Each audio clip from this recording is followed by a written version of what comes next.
record here. All right. Is there did you guys get a little pop-up that says Zoom is now recording? Yes. Big I Brother is always watching. I consent. It's mutual.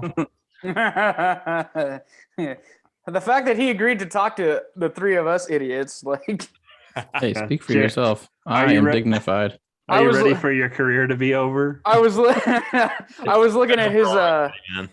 I was looking at his monthly listens on Spotify, and I'm like, damn, if we can get even like a quarter of that from this, like, I'll be excited. Yeah. Like, yeah, man. Introducing Zoom apps. Ignore. Be careful what you ignore. I made that mistake earlier. Oh no. All right. Well, Should I have not? Have I angered Zoom? leave the Zoom gods alone. Oh, it's funny you mentioned that. That's ironic. Well, guys, welcome to Bear Attack. I'm Blitz Bear. So insensitively named by the man in my lower left corner, Panda Bear Oceans. I just had a stroke. I was like, no, he's not Panda Bear. He's Polar Bear. Nope, he's Panda Bear. I have a red I'm beard, Polar sir. Bear. Yeah. He's blonde. I'm red. There's a big difference. Yeah, and then the blonde one is Polar Bear. That's a helpful description since you can definitely see me this time. Yeah. Yeah, And, that's true. yeah. That's true. We have a What wild professional. time. And then we have with us Jared from Heliocentric, L'chaim, boys. How's it going? Hey, who's probably way more well known than the three of us. Yeah. Dude, your room is beautiful. Thank you, dude. Yeah, it's this was a long time in the making, but it sucks because I'm leaving it. I'm moving Oh out. no. Yeah. Oh, bummer. Feels What like do you have on the wall? Is that like is it Yeah. just decorative, or is there like lyrics on it? So that is the Old Testament in Hebrew, the New Testament in Greek, and the Quran in Arabic. Oh, that is wild. Mm-hmm. It was a That fun. is very cool. So if that didn't give it away, you're in for a very wild episode because you. Yeah, You got two- we've you got two- religiously stayed Yeah. away from religion on Yeah, this well- podcast. Well, that's because two of you are practicing, and one of us like believes but isn't currently practicing, and like doesn't really think about it a whole lot. And we're gonna find out about the other one. Wait, the so only time it Nate, you Oh, go glitched ahead. out. You glitched out when you were given the overview. What was your comment? Who's in and who's out? Oh, I was just saying we've stayed away from religion like religiously on this podcast, except for the odd moment where I say Jesus is Lord, and if you think elsewise, you're going to hell, and then Panda Bear edits it out in post. Dude, you can't do that here, man. Yeah, religion's my bread and butter. So that we're all on the same page. Like, do you guys know my whole spiel, my whole backstory? Feel free to tell us because Nate gave us a little summary of everything, but Sure. So I am an atheist who writes Christian music. So I saw I fascinating. was scrolling through Star Wars prequel memes, which is pretty much my entire life on Instagram. And in between all that, there will sometimes be really random videos that Instagram thinks I will like that have nothing to do with Star Wars or memes. And one of they're your just videos, like, please do something else. it was one of your videos talking about is something holy because it's holy, or is something holy because the person promoting it's holy? And I watched that whole video and I was like, I just sent you a message. Then I was like, want to come on? And then weirdly enough, you said yes, which I wasn't yeah, totally I expecting. was like, somebody that I don't know is coming on the show. What the heck? Dude, I love podcasts, man. I can't get enough of these. Yeah, I think you guys are like the third or fourth one this month. I'm here for it. You've been talking to a lot of Brits and Aussies. Yeah, they're fun. What's it like talking to people who have proper English? Oh yeah, that must suck. It feels so exotic. I feel like I'm, in the midst of royalty all the time. It's awesome. They're fun to Oh, listen man. to. Nate and I just went to the Glamis Sand Dunes together, and we had a whole conversation for like an hour about how the British and Australians have their own hillbillies, and they're not, it's not the proper English. It's just, their hillbillies sound better to us because they're just different. Yeah. Yeah. It's funny. He went from like giving us his spiel, and then we broke into one of our tirades, and then like, well, if you expected a normal interview, you're definitely not getting it today. I can't help it.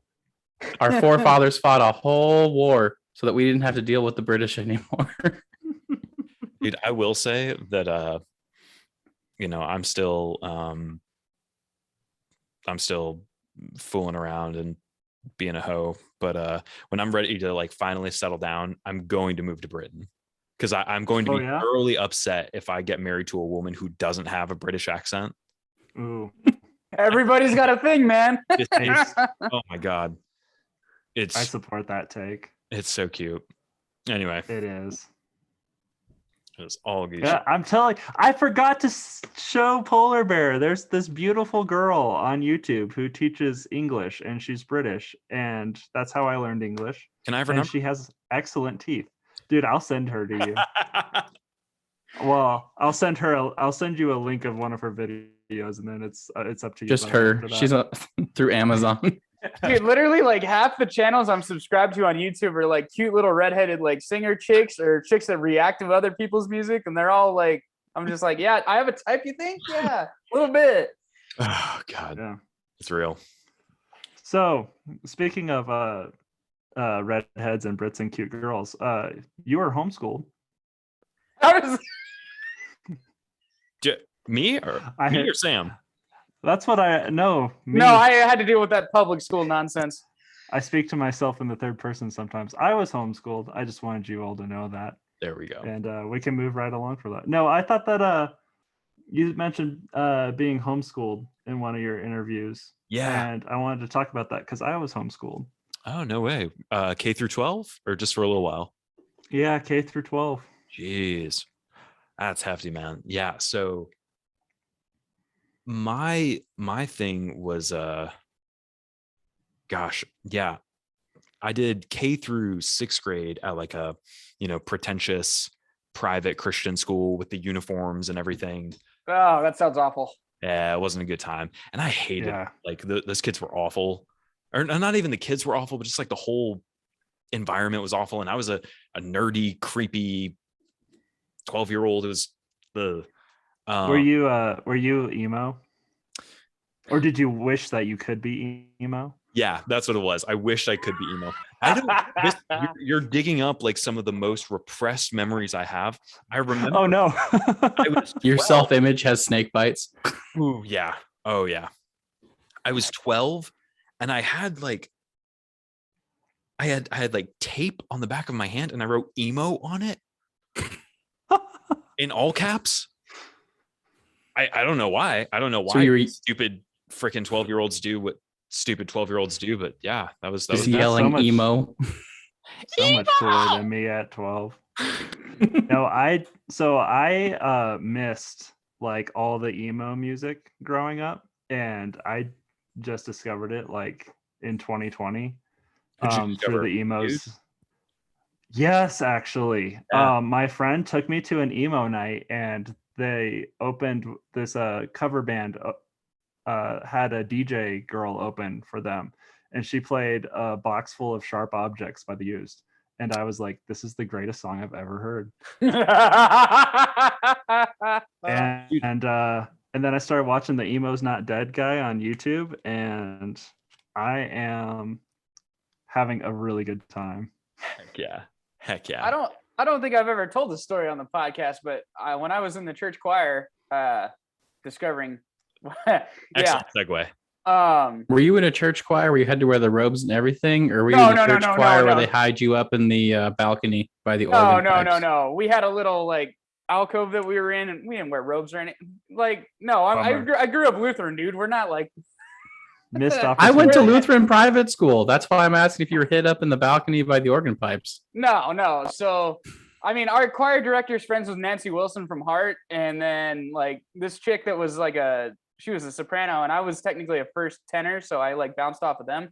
Humble brag. Like, she was, I don't know if she was friends with the guys in the U's or she was dating one of the guys, but there was a whole thing about that back when I was in like my freshman year of high school when she was talking about them. And Oof. so, yeah. That's potentially cool. Yeah. I mean, obviously she didn't end up with those guys, but No. Fair enough. I thought that was fascinating that like church choir girl with those guys, like it doesn't. Everybody rebels, Oceans. Yeah, that's how it goes. Jeez. No, Nate, you were asking about homeschooling. So Yeah, how was it? So yeah, I K-6 private Christian school, hated it. I begged my mom to take me out so that she could homeschool me. And so seventh grade she did. Mom used a like threat. Sorry, say again. My mom used it as a threat. Like if Really? if we weren't behaving, she'd be like, "I'm gonna send you to public school," and we'd be like, "No, my Legos are here at home." Dude, Where people can't see me cry while I'm doing math. Oh my god, that's hilarious. So, no, I was super antisocial when I was 12 and begged my mom to homeschool me. So 7th through 12th grade, I became homeschooled. But then right at that same time, in the 7th grade at a Christmas party, I had a radical Christian conversion experience. At a Christmas party? At a Christmas party. That's pretty metal. No better time. Why are you an atheist? No, I'm just kidding. We'll get to that later. Sorry, I'll let you finish your story. So the story was like, I was there at this Christmas party talking to my older brother who, he came back from university and he was studying philosophy and he thought he was, hot shit. Yeah. Or uni, as they call it, where you're trying to go. Oh, uni. I just study in uni. Oh, we love accents on this show. Oxford or Cambridge. I've never heard that. Gosh. So I don't know. We were talking at this Christmas party and I, didn't give a crap about religion or spirituality or anything. But my parents were Christian and, took me to church and all that. So, but at this party, he just starts telling me like, hey, like God and all the Christian stuff, that's bullshit, right? And something like broke in my head where it was like, 13-year-old me just, I mean, it was like being told that Santa Claus wasn't real by a factor of 1,000,000. It was like Santa Claus. What do you mean he's not real? Shoot. I forgot to say, we got to be real careful about the myths and legends we talk about on this show because Polar Bear he's like a child. Don't bring up Bigfoot because we'll have hour of Bigfoot talk. Hey, I would never dare. No, the mystery of Bigfoot is sacred and holy, and I will not question it. Agreed. Amen. You get me. Namaste. Based. So Santa Claus by a factor of 1,000,000. Yeah, I mean, it was like being told that, like, yeah, Santa Claus isn't real. God is dead. Your parents adopted you, and also this is a hallucination, and none of this is actually real. I mean, it was like all of that hit me at once. Just the idea of like, wait, God isn't real, and so I panicked, like I broke, and I remember going outside to my mom's minivan, and I just started like weeping, having a freaking panic attack, and I just remember praying over and over again, God, please be real. God, please be real. And that was the start of my Christianity, because the thought of God not existing was too terrifying a thought to swallow. Dude, that's crazy. It was a fun time. That sounds like the last time I smoked weed. After I realized I'm super allergic to it, and it like makes me trip, like it's like listening to Pink Floyd without being on drugs, but then being paranoid all at the same time. Dude, so I dead ass wondered the same thing about myself, because you know, like have you conclusively decided like you're allergic to it? Oh, I get a rash every time. Really? Yep. That's a lot so of interesting.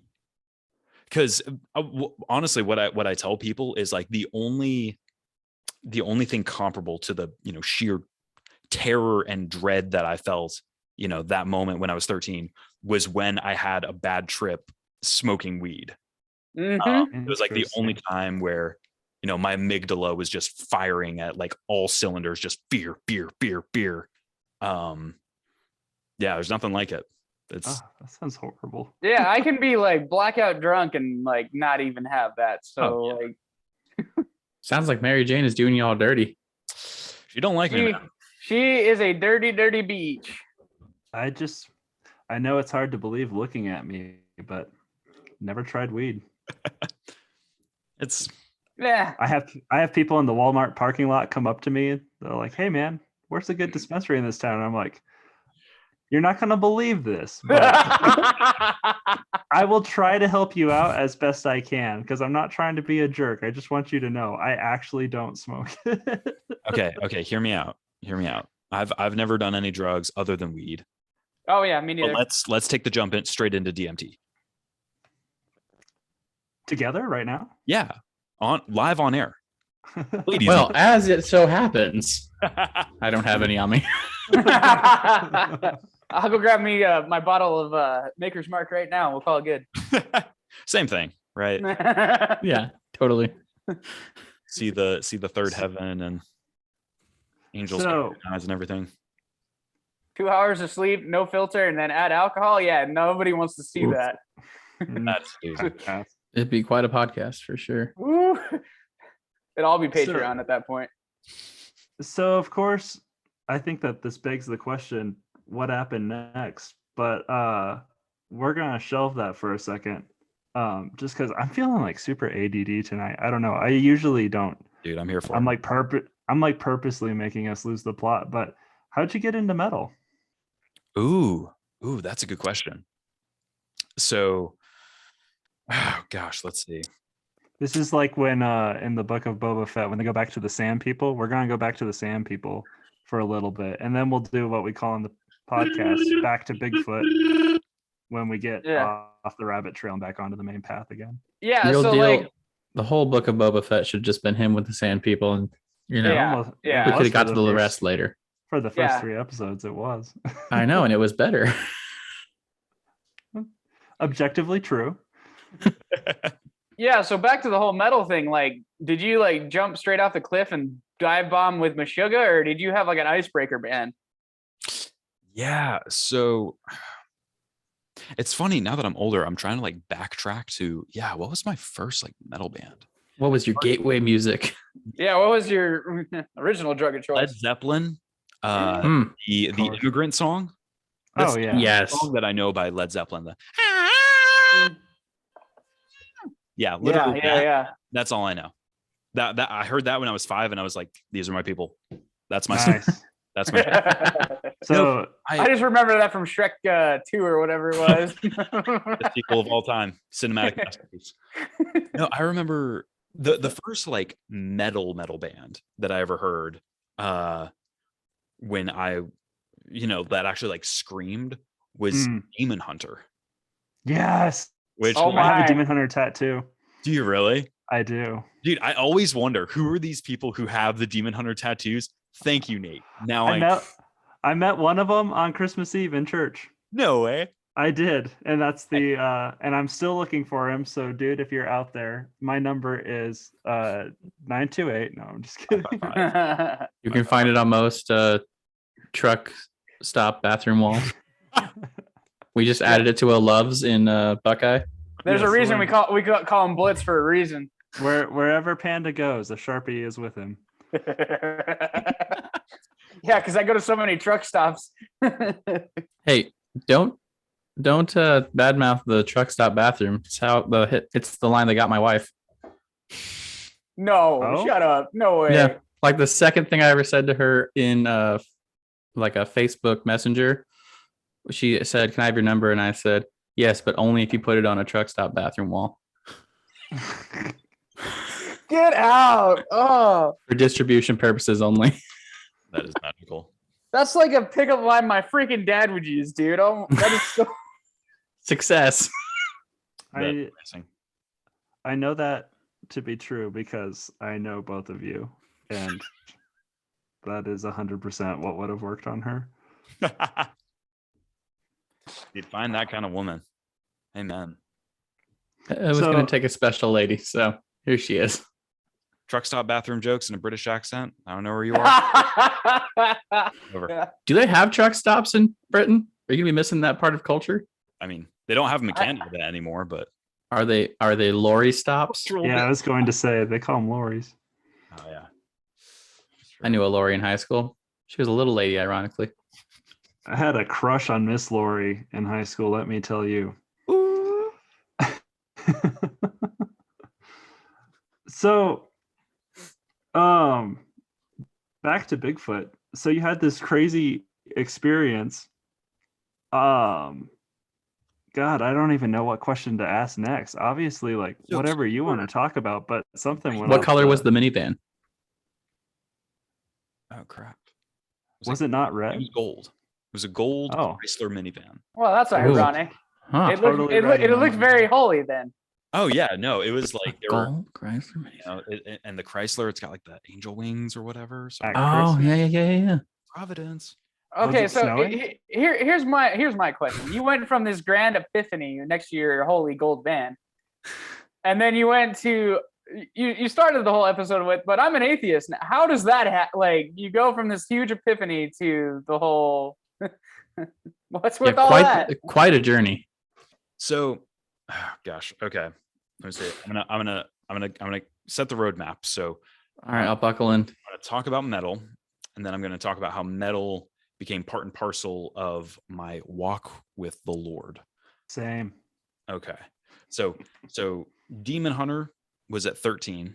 And from there, because I had this, extreme religious conversion, I became super devout, super quick. Mm-hmm.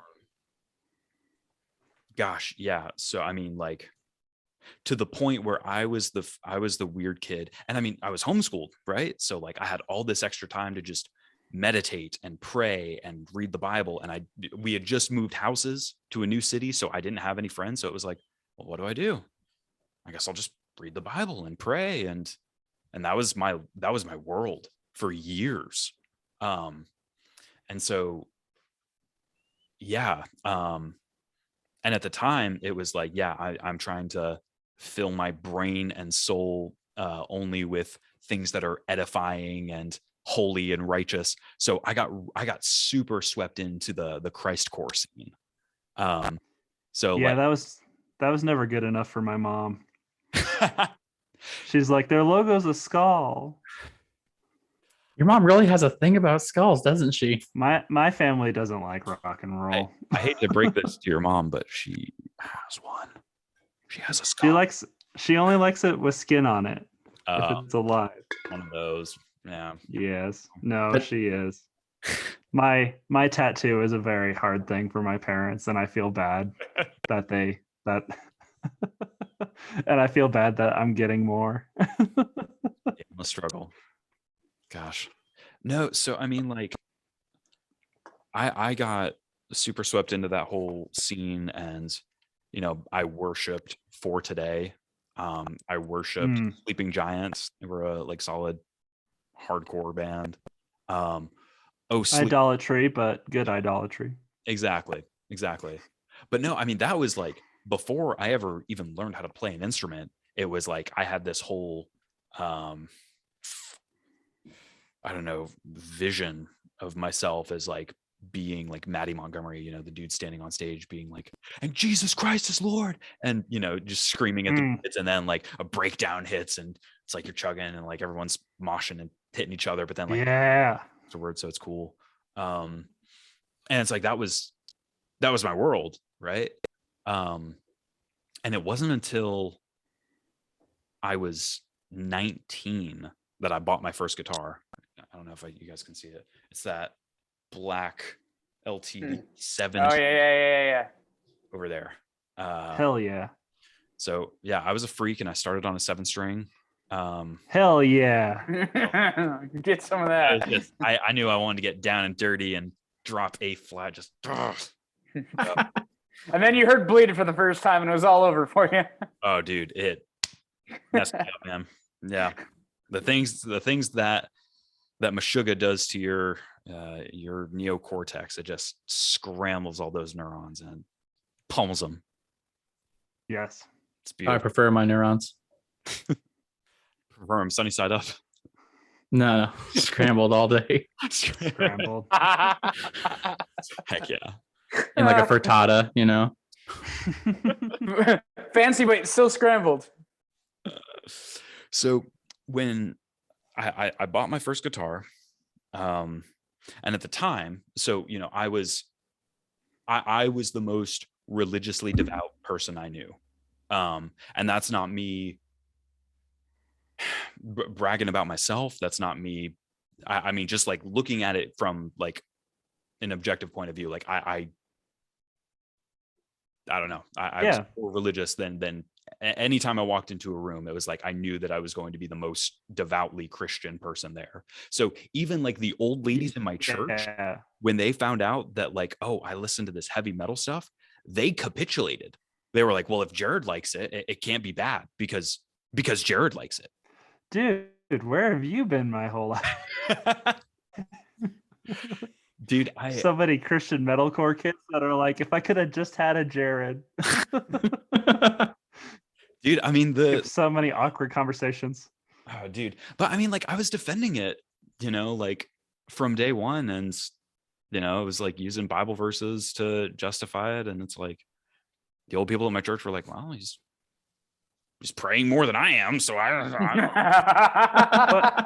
Whether or not you believe in God, metal, it has got to be his favorite music. Oh yeah. I mean, dude, there's no way that like the killing of the Philistines didn't have a metal track behind it. Like, see, yeah, I think like when I think about the Greek gods, the battles between Zeus and Hades, just him throwing lightning, it's gotta be like, yeah. I've always seen the Greeks as more of a smooth jazz people myself. And like when like Hercules gets thrown into the underworld, I'm just like, all right, where's the Lorna Shore? Facts. Big facts. Oh my gosh. So, oh shoot, lost my train of thought. No, yeah. So, okay. Homeschooled from 7th to 10th grade. 11th grade, I went back to private Christian school, but it was flipped on its head, right? Because the first time I went, it was my parents made me and they wanted me to be a good Christian boy. And I'm like, screw you. I want to watch porn and be bad and when you're not looking. Your rebellion was getting homeschooled. Yeah. Respect. That's very meta. So then after, you know, I became a monk in my bedroom for a few years, it was like, well, now I need to go preach the gospel to these heathens. So I begged my parents to put me back into a different private school so that I could go teach the Christian kids how to actually be Christian because they probably weren't doing it right. They probably weren't. I mean, fair, probably. They were probably like backslidden hedonistic Christians instead of like real Christians. I don't know. I've heard about some of my friends that ended up in Christian high schools, and I'm not sure they really stuck to the plan as well as intended, going to an all Christian high school. Oh yeah, they flew off the rails. Oh, lots of people didn't beat teenage pregnancy. Oof. Oof. Dude, so I was the only kid in my Christian youth group who did not get knocked up out of wedlock. The only one.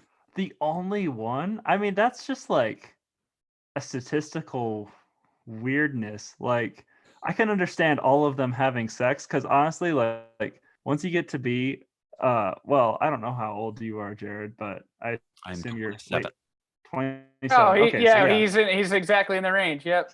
So once you get to be our age, being a virgin's like an accomplishment. Yeah. Dude, Well, I made it to Well- 23. But getting pregnant, hey Nate, like- me and you win again. yeah. I mean, I would put it on a resume because that really shows you guys can stick with something.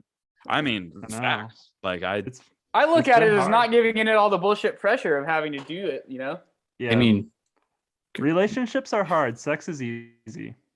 facts. truth. I've had over 2 sexes in my lifetime, and both of them were very easy. But the relationship part, that's harder. Yeah. Fun fact: the more you know. I It's learned never that. lasted for me. Say again. It's never lasted for me.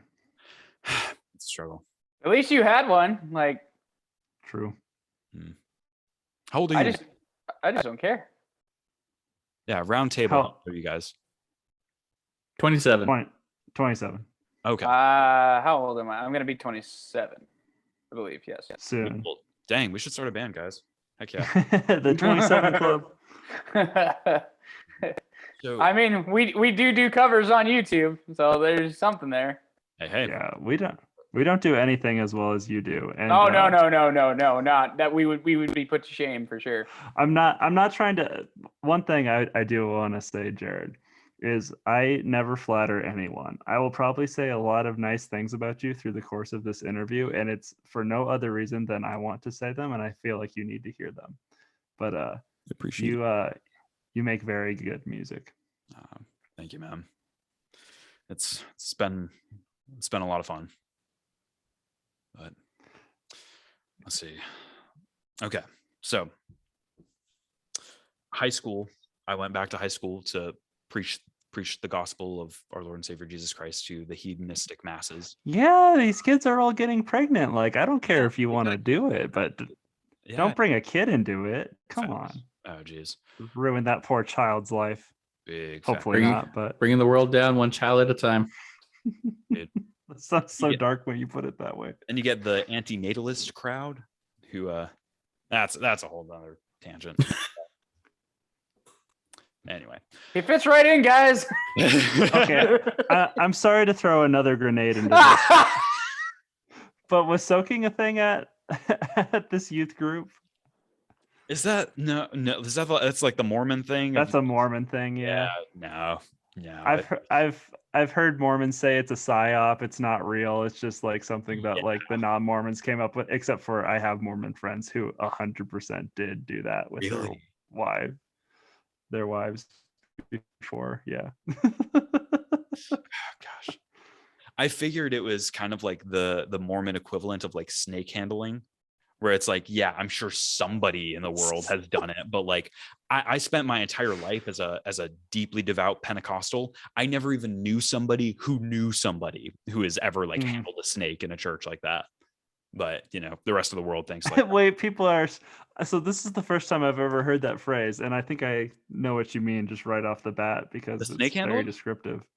Yeah, but is that something that people would do in church? Mm-hmm. Dude, so there's like out in the Appalachian Mountains, you have a few. I mean, like there's probably less than 1,000 people in the U.S. who adhere to this belief. But at the end of the Gospel of Mark, you have this really obscure passage where Jesus says, and they will handle snakes and they will not harm them. And so these Pentecostals, in their theology, it's like, well, the Bible told us that we can do that. Therefore, we're being disobedient if we don't actively believe what the Bible is telling us. Therefore, copperheads, pythons. So wait, they're handling actual snakes. Yes. In the middle. I thought you just meant. No, I thought you just meant good Christian hand jobs in church or something.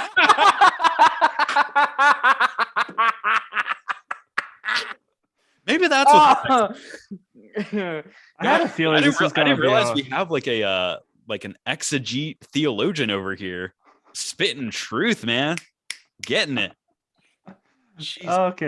No, I would have taken that to mean like I drink liquid death, even though they put demons in the water, because I'm like, it can't hurt me. I have a demon hunter tattoo. Which I hope they were able to get their money back from those witches that didn't, fix the Super Bowl for them. Liquid death, your water is great, and your witches suck. the way I prefer. Yeah. Never change. Take that, black magic. Never change. Big stab. I love them so much, and I don't. Are you familiar with Liquid Death? Oh yeah. They're not a sponsor, but I like to pretend like they are. If you just manifest it, you just say it hard enough, it'll happen. That's right. It'll come running. Name it and claim it. Amen, brother. Okay, so these people are holding copperheads in church. Yeah. So This is the most metal church. That is no metal. pun intended. R.I.P. I mean, the Didn't somebody that in or metal. didn't one of the like pastor's wives murder somebody with a shed full of snakes? Oh my gosh! Am I making that up? It's I not feel like right. I've heard that. Story, but it's not stranger than fiction. It's totally possible. It's not right. It's not real Christianity, but it is metal AF. I love it so You know what? I'm gonna Google it while I'm thinking about it, and while somebody else is talking about something more relevant. So, I mean, the more common story is that in the middle of a worship service, just imagine your pastor, he's like, all right, now let's praise the Lord. And the ladies, pounding on the organ and everyone's dancing in the congregation. And then the pastor says, praise God, the power of Jesus Christ is here to protect us all. And he pulls out a live copperhead and he drapes it around his neck and he's, dancing with the Lord. And he's just confident that it won't bite him. I mean, again, this is such a niche, small community, but there are a few people who have done that. And there's a really interesting interview of one of these guys who he's talking about it and he's like, yeah, no, my dad died from this, but I still believe that God is good. And I believe that the gospel in the Bible is true. And I'm going to continue to have faith, even if it kills me, which I understand that to a degree, just because I'm not trying to be flippant with this, but we're all going to die. So I don't know. I'm not saying gosh, I really don't believe that God wants you taking unnecessary risks to prove that he's there by playing with snakes and whatnot. But yeah. I can't find anything about the story I just referenced to. I think I might have made it up in my head or heard it somewhere made up. But February 17th, 2014, Pastor Jamie Coots was killed after his 10th bite.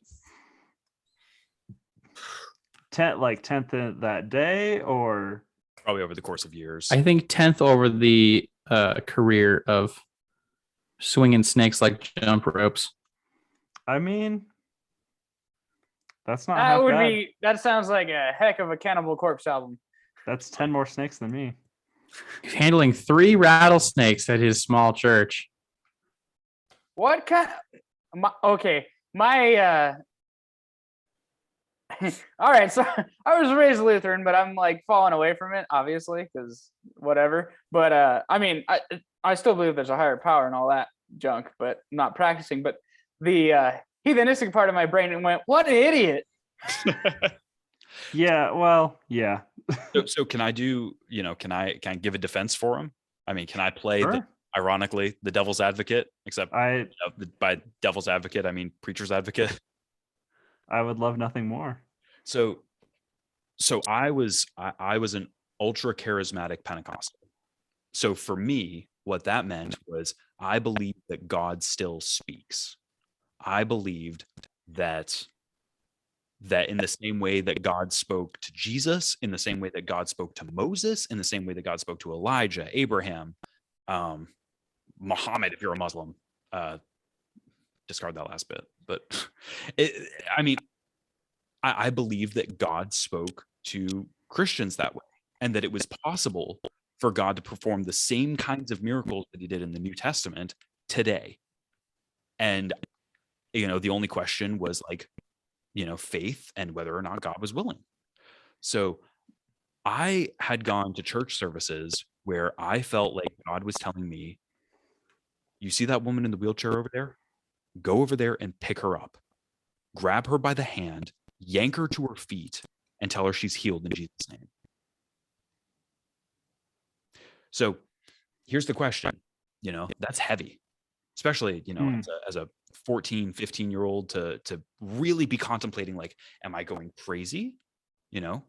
Or is this just, is this my own personal psychology just kind of running amok in tandem with the belief system that I culturally have in place? What is going on here? And kind of the thing that I came to, because people usually talk about it in terms of like, it's just faith. You gotta have faith. For me, it was like, no, this is a rational thing to do, because either the thing that I believe in is true, and Christianity is true, and God still raises the dead, heals the sick, or none of it's true. The universe is meaningless. God is dead. I'm going to be forgotten in 10 minutes after I die. Everything is a blip. Then why the fuck does it matter? So for me, it was like, well, if that's the case and that's the alternative, then yeah, why not at least try? Why not at least try to, lay hands on the sick and, command them to be healed in the name of God? What do you have to lose? Life's meaningless if that's not real. Now, it could totally be the case that, like, okay, well, God is real and he does save people and Christ is Lord. And, he just decides not to heal people in the same way that he did in the New Testament anymore. You can have that kind of theology. But for me, it was like, no, that doesn't really make sense. It's like he heals people or he doesn't. It's either bullshit or it's not. And I was willing to take him to task for that. I was willing to say, like, no, I've got nothing else to lose. Let's give it a try. So, for me, that looked like walking up to strangers and saying, hey, I don't know you, but I feel like God told me that I need to pray for you. You're a 14-year-old kid. You're going to talk to an adult. You're already scared shitless. And it's like, no, but God told me to do this. And I fully acknowledge, like, well, maybe this isn't God. Maybe this is just me. But it's like, well, if it's just me, then life is meaningless. Then who cares, right? You made an you're dead in 20 minutes. Who cares? So why not at least try? I don't miss that period in my life. I went through a very similar thing when I was younger. And just within the last couple of years too. My grandparents are very Pentecostal, and they're like the weirdest Pentecostals because they are the quietest, most reserved people ever, but they like being around Pentecostals. Like, you'll never see them like do anything crazy, but it's where they want to be. They don't bring their flags and scarves to church, but they're there to see it. Exactly. I love being an inconspicuous onlooker. Like, I'll go to random churches just to like see like what the crazy, like all the crazy shit that happens. Like, some of it's unbelievable. Like, I would love to go to like a Southern like Baptist, like, the praise the Lord, rah rah, like they all stand and dance, and that would be like an experience. Going to a Southern Baptist black church is the most fun. You guys are wild. As a white guy, I'm a weird Christian in that I am like very conservative, very traditional. I'm pretty much on board with that scene, but I do not like reading the Bible, and I do not like going to church. And it's not because of I don't know. It's like I don't think that those things are bad. Obviously, reading the Bible's not bad. Whether or not you believe in it, I think that there's just truth to life in it. Like all religions. I get so much hate for saying this in the church, but people didn't come up with religion to, I don't know, just because they were like stupid or something. There's like prescriptions to like life that will help you through your life in any religion, like even if it's just a broken clock being right twice a day kind of thing. Right. But for me, it's like eating vegetables or something like that, where I would much rather go do something more fun. But I don't go to church to like have a spiritual or emotional experience. I'm like very rational about it. I want to go like have my thoughts provoked and stuff, and I cannot like, I have to like try hard to worship to contemporary Christian worship music. I've got to make it not about me or the people around me, because I get pretty judgmental. Where I worship is in a mosh pit at a metal show. That's where I feel. Oh yeah, church, bro. Speak, preach, right there. Big facts. Slipknot lighting cow crap on fire, and that's like, I don't even care if there's like a Satan worshiping band there or not. Like, I'm not. No, it has to be like lyrics that I agree with or that speak to me on a spiritual level. I can't just go to Slipknot and be like, this really moves me, man. But no, I'm with you, Nate. Yeah, that was, gosh, man. And yeah, that was a huge part of like my own personal like worship time. I mean, so for my entire time at high school, when I went back to private Christian school, my ritual was to wake up at 5 a.m. And then have an hour of worship time where I prayed and worshiped the Lord. But most of the time that was just me playing Christian metal music, having like a micro mosh pit in my bedroom and being like, God is curb stomping the devil and he's like conquering sickness and God is king. And exactly. That was my bread and butter, man. I did my Devos this morning. I played Doom Eternal for half an hour. There we go. That's what I was running to earlier today. Yeah. No.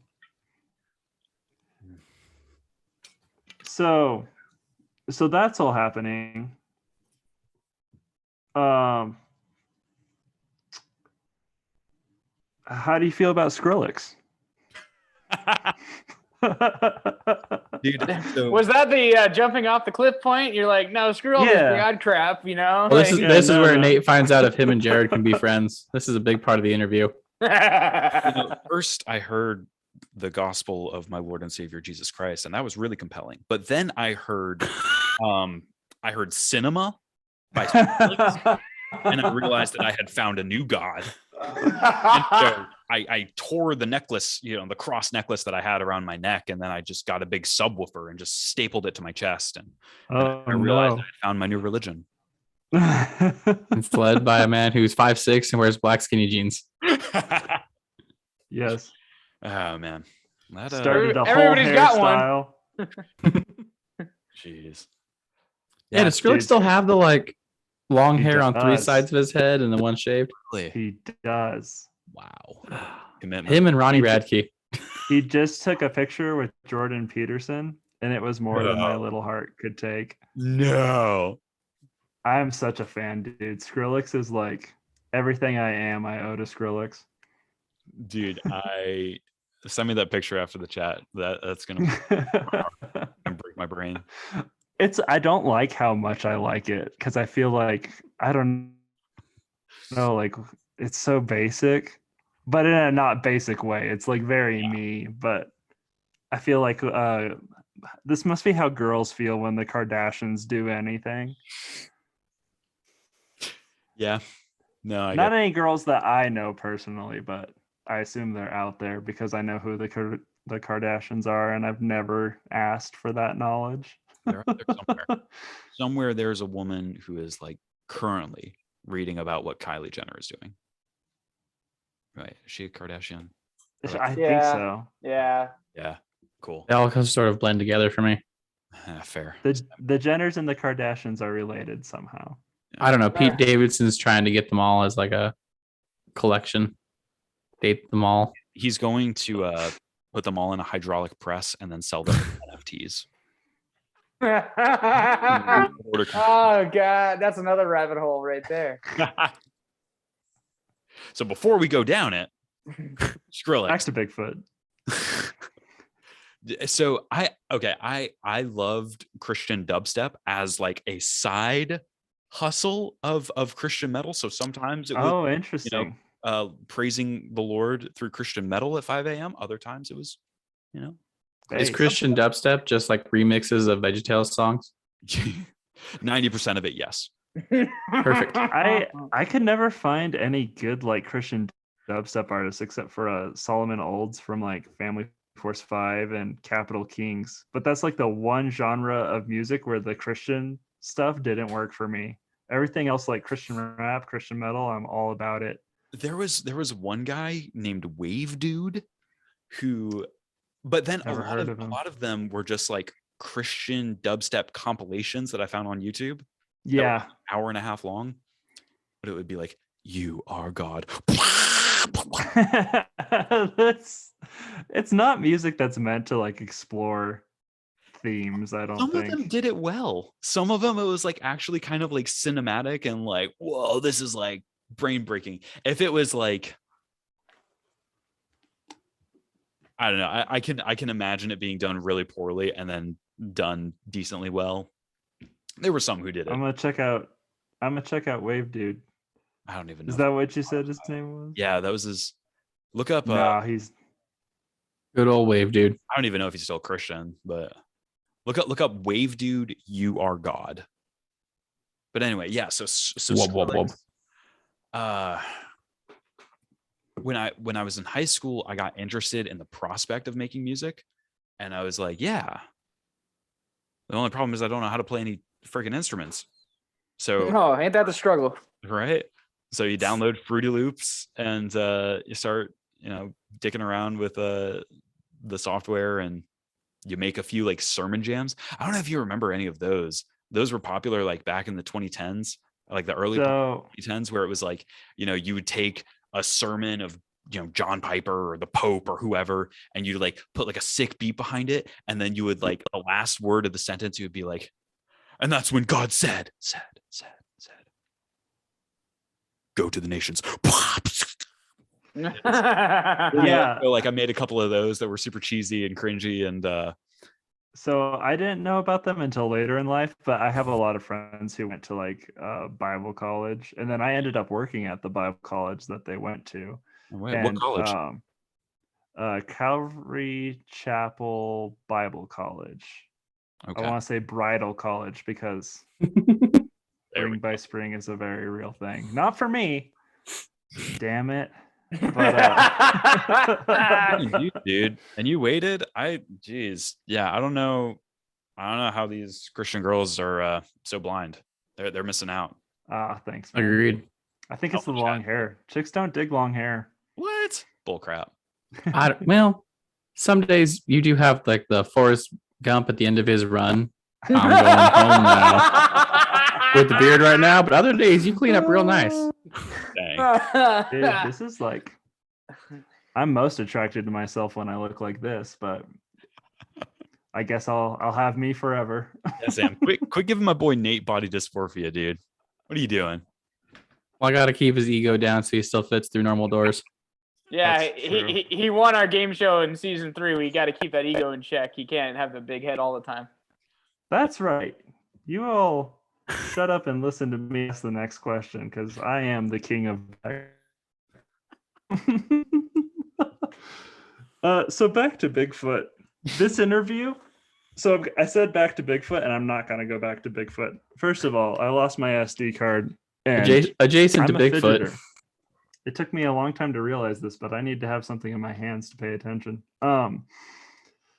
Adjacent to Bigfoot, this interview has not gone the way I planned at all, and I actually planned for that. So in typical Bear Attack fashion. Well.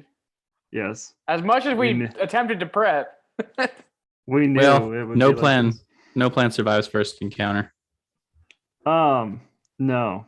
So you're going and pulling old ladies out of wheelchairs, and that's not working for you, I'm guessing, or was it working for you? Did it happen? Nothing would surprise me at this point. Did it? No. I mean, the short answer is no.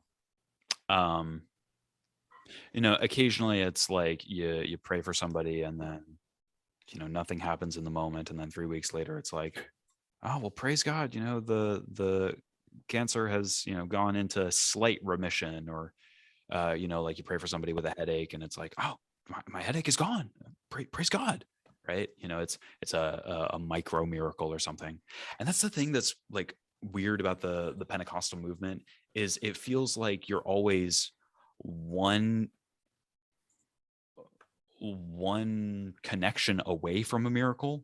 It's always like a friend of a friend had somebody who was miraculously healed of cancer, or who had a limb grow back, or who rose from the dead, right? It's always a friend of a friend, but you never, I spent a decade in it, going to, some of the biggest, best charismatic circles in the world.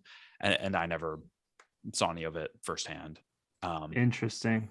Not to say definitively that it hasn't happened, right? Because I don't have the epistemological framework to say that it hasn't or can't. But no, I never saw. Well, I've experienced miracles personally, but they're not the kind of stuff that like you would tell someone and they'd be like, "Oh my gosh, God is real." Well, because even if they were, that still doesn't work for people, and I have to like write it down or I'll forget about it. I feel like when it comes to miracles and God, it's always like, as far as like your faith, it only, it's like rain in a desert. It only wets the sand for a season. But I do feel like in the Pentecostal church, it's almost kind of like trying to force God's hand, and nothing's ever spectacular enough. But also, I've never seen anything like someone's limb growing back, or I've seen people cured of things instantly. But again, not in a way where it's like someone would be like, you could always explain it some other way. Be like, no, that's I once had a pastor who was struck by lightning and survived. Jeez. Yeah, see, but that happens all the time. See what I'm saying though? That's my point. So this is kind of so again, I am an atheist, but I listen to a lot of discussions by Christians and atheists, a lot of debates. And there is kind of like a weird problem with some of the new atheists. So when I say epistemology, do you guys know what I mean? So I worked at a Bible college and have actively avoided seminary and Bible college things my whole life. Gotcha. Ignorance is not a virtue, but if it was, I would be virtuous. So no. So epistemology is the study of knowledge. It's how we know things. So, how do you know that the sky is blue? Well, I saw it this morning. Well, how do you know that your perception of the sky being blue is true? Or how do you know that the people around you telling you that it's nighttime is a reliable thing? Like, these are all epistemological questions. So for the new atheists, Richard Dawkins in particular, he's grown on me a lot recently. Ugh, really? Do you like his accent? I do like his accent. See, I'm gonna use can I use my one effort? I'm gonna ask Polar Bear for permission because he looks out for my interests. Yeah, I'll give it to you. Okay, I fucking hate his accent.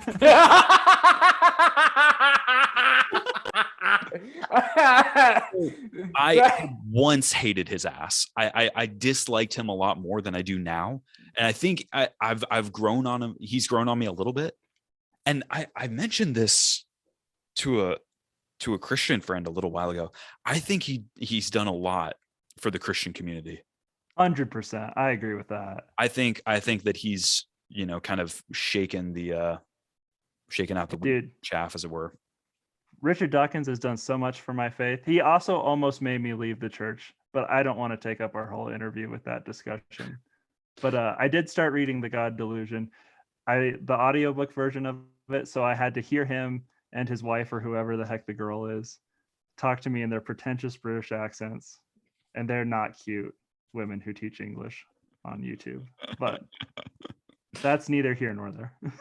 I would, okay, yeah, fair enough. I would not want to listen to The God Delusion. As if you can hear how crooked their teeth are.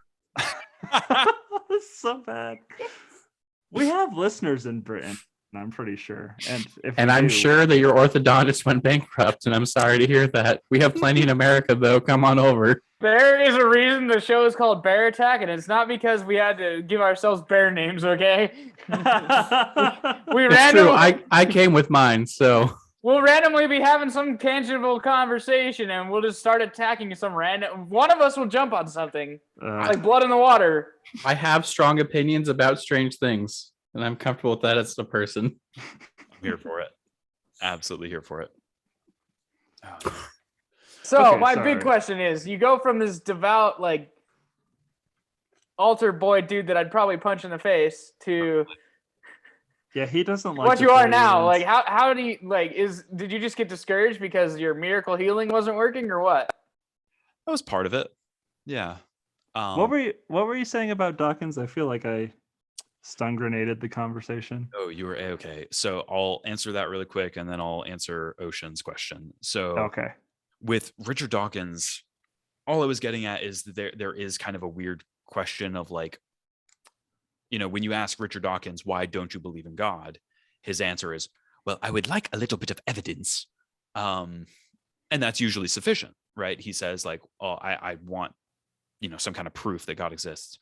Sure. But then you can run down this rabbit hole of, like, well, Richard, what evidence would be sufficient to prove the supernatural, right?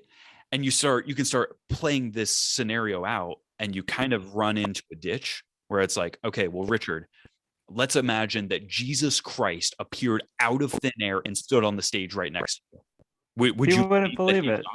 He wouldn't. He would probably say, well, you know, somehow a prank is being pulled on me, and, you know, there's a guy in the back who, you know, threw a smoke grenade and walked in. Okay, well, Richard, what if he snapped his fingers and the sky cracked open and started raining pizza? And he would say, well, you know, probably there's some, you know, B-52 bombers who are flying up above. That would be deliciously terrifying. What if he snapped his fingers and made everyone in the room a solid statue made of Jell-O? And you can get, like, more and more absurd, but eventually he would, you know, probably default to, well, I would certainly believe that I was having a hallucination. Yeah. And so it kind of becomes like, well, there is no metric that you could, you know, any evidence that could possibly satisfactorily demonstrate the divine. So I have as much proof of his existence as he does of God's. It's like there's a book and I heard it in someone's thing and I see videos, but I have never with my own eyes or ears seen or heard Richard Dawkins. I mean, yeah, it's tricky stuff. You get into the philosophical weeds really quick. So Oceans. Yeah. $1 million question. How did I go from a cute little altar boy with pretty blonde hair to a God-hating atheist with a big old burly 8-string guitar? Word into a microphone. Hates him so much he tore all the pages out of his books and put them on his wall where he can see their in every language possible every day. It's like, and well lit them with lights behind them. Yeah. I mean, this is a beautiful wall. Thank you. For those of you who might not be able to see it, we don't know if this is gone. One more thing about the wall. How long did it take you to actually put them up, and what are the pages put on the wall with? So it was weeks of planning and kind of strategizing the best way to do it. It was probably 2 weekends of implementation, but it's taped on with an array of painter's tape. So it's like square 1x1 grids of painter's tape. And then there's double-sided Scotch tape attached to the painter's tape. And then I have the lights on top of all of that. And then I have the pages kind of mismatched and plastered all over the wall. It's not really well. Thank you. Excellent. Yeah. So, I was in a cult in the Netherlands. Yeah. That was another thing that took a little bit of a toll on my faith. Yeah, you know, not seeing miracles happen, you know, that you start having to philosophize and theologize, like, okay, well, you know, I went through the steps, you know, in the Bible cookbook that is how to do a miracle. You believe, you say Jesus, and then the miracle happens. You know, what gives?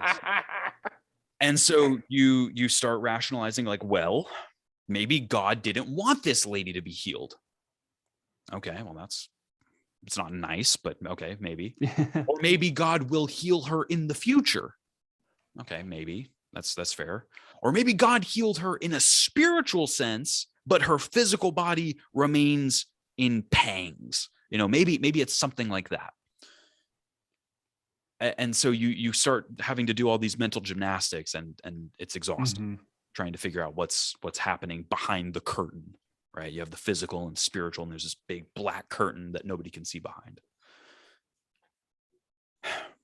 So when I was in the Netherlands, it was sort of like the ante was raised for what it meant to be a true Christian. So my whole, to give a little context. So I was in high school, right? I converted at 13. Then when I went back to Christian high school, I was the worship leader and I was the student chaplain. So I was preaching to the, high schoolers and middle schoolers why they shouldn't masturbate. And did that 2 to 3 times a week, screaming Bible verses at the kids. Then from there, I went to seminary, or pseudo seminary, as I like to call it. It was a 3-year school of practical ministry. And so I graduated from there at 21. And then at 21, I went backwards and did my real undergraduate degree. So when I was 21, I was in the Netherlands doing my second to last semester at this pseudo seminary. And so they had the seminary was in the States. It was in, the deep South in North Carolina. They had a sister campus in the Netherlands. So I went and did an internship there. And that was a hard season of life. Because, I was deeply religious. And for the first time in my life, I was surrounded by Christians who were more spiritually intense than I was. That had never happened before. My roommate, his name was Pierre. He was a Frenchman who had, moved from France, given up his entire life in France, moved to the Netherlands just so that he could go to this school. I thought all the Dutch people were completely godless. Did I do a racism? No. You're right. So the Netherlands is the most progressive country in the European Union. I know Dutch people. They say very mean things to me whenever I post a political on Facebook. So they've bullied me. They won. I don't post politics on Facebook anymore. They did it. Bullying works. You heard it first here. As you guys know, my grandma was actually born in the Netherlands, but she was raised as Jehovah's Witness and then converted to Judaism. Yeah, her parents were devout Jehovah's, and then the Netherlands thing. Yeah, my grandma was born in. Yeah, that's her accent. She doesn't have, well, not really. Yeah, it's a little bit, but she doesn't even speak a lick of Dutch anymore. But and that is a shame. But yeah, they were raised Jehovah's, and they escaped during when the Nazis were trying to invade and everything, Anne Frank and all that. And then she ended up marrying a Jewish guy, and then he turned out to be, whatever. And then, now she's whatever. So she's been around the ring. I was got to make a joke, but I'm gonna let that one slide. We stand Marika in the chat wherever this thing ends up. Everyone, give Marika blessings for her day. Namaste. Yeah, so I'm assuming like the video, if it works, will go up on Jared's thing, and then the audio from it will still be on our podcast. So the good description of the wall there was good, because those people aren't going to be able to see anything. Right. Yep. So you're in the Netherlands, where apparently not everyone's completely godless. So part of the reason why the group that I was with was a cult is because you're right. Most of the people in the Netherlands are not religious. And so when you have people who are religious surrounded by an ocean of people who are not religious, they become sectarian. They isolate themselves. Interesting. They don't, converse with the rest of the culture. They see the rest of the culture as, satanic, demonic, as, hedonistic and evil and bad. Well, they're not wrong, but we still like those people. Right. The big oof comes when it's like, yeah, you shouldn't talk to those people because get dragged into that.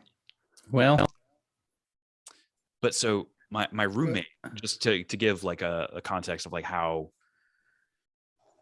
austere these people were, my roommate was a Frenchman named Pierre, And so it was me, Pierre, a guy named Rick, who was a Dutchman, and we shared this tiny little 2-bedroom apartment together. And Pierre gave up everything for Christianity. And it's like, what do I mean by that? I mean, he would do nothing except read the Bible, listen to sermons, and pray. He would not check social media. He would not watch YouTube. He did not watch television. He did not listen to music. He did nothing except read the Bible, listen to sermons, and pray. So his ritual was every night at around 9, 10 o'clock, he would pray in tongues for an hour. And I mean, pray in tongues. So he would jump back and forth between French, English, and, speaking in tongues, speaking gibberish, that only God can understand. And he would shout it at the top of his lungs. So it would be, oh God, please save the heathens. They're out there, God, and they don't know your love. And I mean, he would be screaming this in an apartment complex for at least an hour, damn near every night. Oh, geez. And how could you not? I mean, if what he believes is true, he was altering the course of history. He was bending the hand of God to intervene into the lives of people. I mean, like, how do you disprove the idea that his prayers stopped ISIS? How would you know? I mean, in his mind, it's like, well, God intervenes through people. Maybe those people needed a little bit of a push. Maybe my prayers were the one that pushed them over the edge. Maybe my prayers were the reason that Saddam Hussein was hunted down. Maybe my prayers were the reason that, the FBI got Osama bin Laden. Maybe my prayers were the reason why, a child wasn't raped this morning. I mean, in his mind, it's like, this is entirely rational. This makes sense. What doesn't make sense is to believe that there's a God who intervenes in the lives of people and that to go waste your time watching Seinfeld all day. That's what doesn't make sense. I mean, Seinfeld would be a waste of a day. I've got a coworker who would fight you on those words. Yeah. And he can. I have my band director in high school fought me about it. I know people who would fight you about it, but that's fair. I think none of them are here. Ugh, Seinfeld. I'm sorry, Jerry. What's the deal? It just, if Jerry Seinfeld was funny, the show would probably be funny, but that's going too far. You leave the B-movie guy alone. That explains why I don't like B-movie either. Oh my God. It's a great movie about bestiality. What are you talking about? Oh. Amen. Okay, so yeah, that's heavy stuff. I mean, your rationale to it for sure. I've never heard it explained that way, but when you do put it that way, it's kind of like, man, yeah, how could he? Yeah, what would you say to someone like that? I don't know. Yeah, it's tricky. So I mean, yeah, that was my life during my time there. It was street preaching, protesting at the local abortion clinic, going and finding random people to talk to Jesus with. We carry a life-size cross on our backs as we, walked downtown. And it was like all of that made sense. All of that was entirely rational and reasonable in my worldview. So, but there was also a lot of hard, painful shit while I was there. And it kind of, it felt like it raised the ante. And I have to be careful about like how I choose my words, because a lot of Christians will say like, oh, well, of course he became an atheist. He was in a cult and they put such a bad taste in his mouth that he decided to say F God. And it was like, no. It was like, if Christianity is true, if it's really, really true, then you're irrational to not live your life like these people did. And so then it goes from like, okay, well, what's the wager? Either life is meaningless and hopeless and everything will be forgotten, or you invest into living a life like this. And it's one thing when you're, what does your religion demand of you? And it's one thing if it, demands your weekends, or it demands your sex life. But when it demands everything, it demands a lot of tears, it gives you more pause. And it makes you double check that you're dotting your T's and crossing your I's in your arguments. So I graduated from the pseudo seminary, enrolled at Wheaton Bible College. I don't know if they call themselves a Bible college anymore, but insanely awesome school. Wonderful, wonderful school. Is that the one in Texas? No, that Wheaton's in Chicago. Okay. Chicago suburbs. I'm thinking of a different one. So I officially became an atheist between my sophomore and junior year. And it wasn't like there was one thing that pushed me over the edge. It wasn't like, oh, I prayed to God that there would be spaghetti in the cafeteria today, and then there wasn't. And then I, screamed, F God, you worthless capitalist swine. And I explained this to a friend of mine. It was like I had a tapestry of faith. I had a host of different reasons for why I believed in God and why I believed in the Christian faith. And it was like one of those, every single one of those reasons kind of got plucked one by one until there was no meaningful sense in which I had any faith left. It's like, okay, well, I believe in God because I experienced this miracle when I was a kid. Okay, well, maybe that was wishful thinking mixed with a little bit of a placebo, mixed with some, highly improbable coincidences. Okay, well, I believe in God because of the inerrancy of the Bible. Okay, well, it's really tricky. How did a Galilean fisherman write an epistle in Greek when he spoke Aramaic? And okay, so there's some weird questions with the authenticity of some of the epistles in the New Testament. Okay, well, I believe in Christianity because et cetera, et cetera. But then the last, probably honestly, if there was a last straw, the last straw was, well, it has to be true because if it's not true, then nihilism is true. And God, please don't let nihilism be true.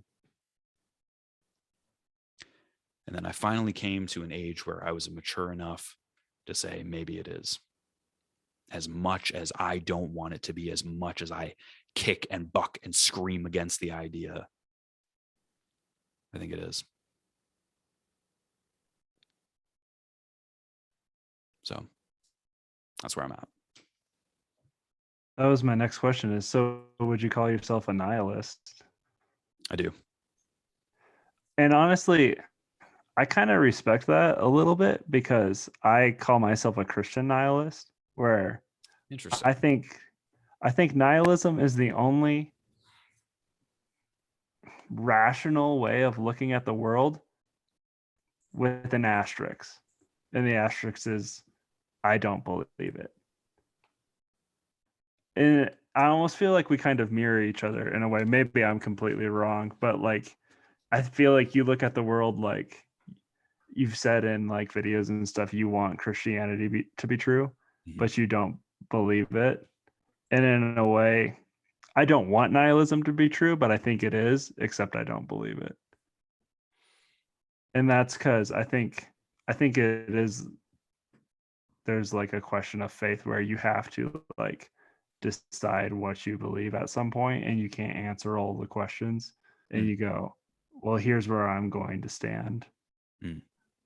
And not to say like I looked at the world and I just couldn't find any I didn't find compelling evidence for God rationally, and so I was just like, well, I'm gonna believe it anyway because I want to. No, I like really struggled with it and I did an experiment of like leaving the church where I never stopped believing in God, but I was like I'm not gonna live like a Christian anymore.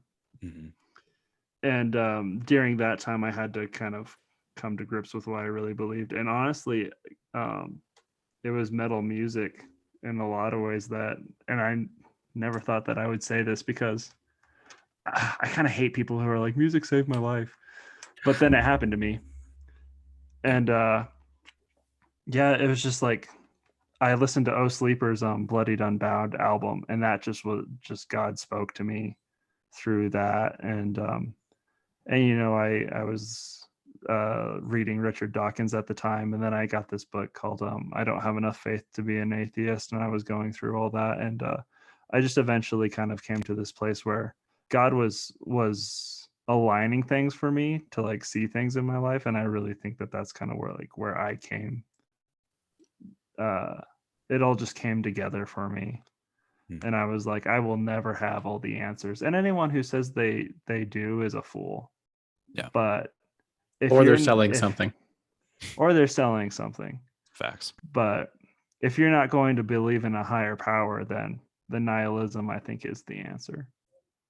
Well, since we've jumped off the deep end of this whole thing, I'm going to voice my opinion, and that because I normally leave this. No, you're not allowed. Just kidding. Sorry. I don't know. I guess that kind of makes me a skeptic, I guess, because I want to believe that there's a higher power, but I don't think that the human race has the perception to clearly define what it is.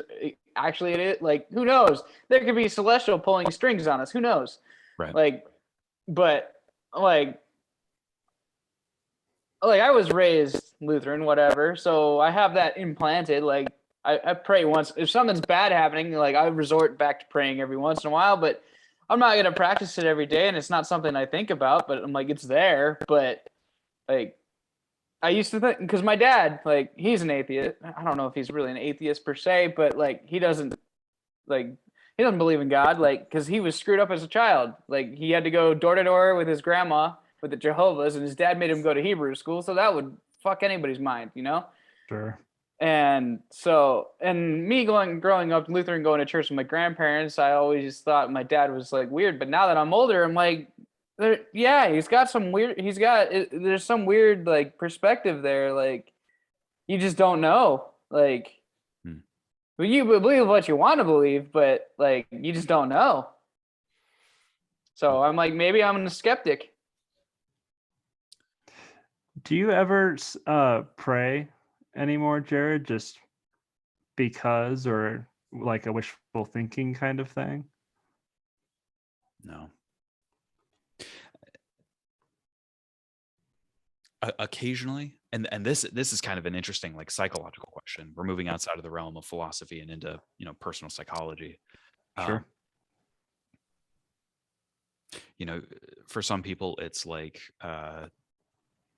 you can have some neural circuits that are so closely correlated, like you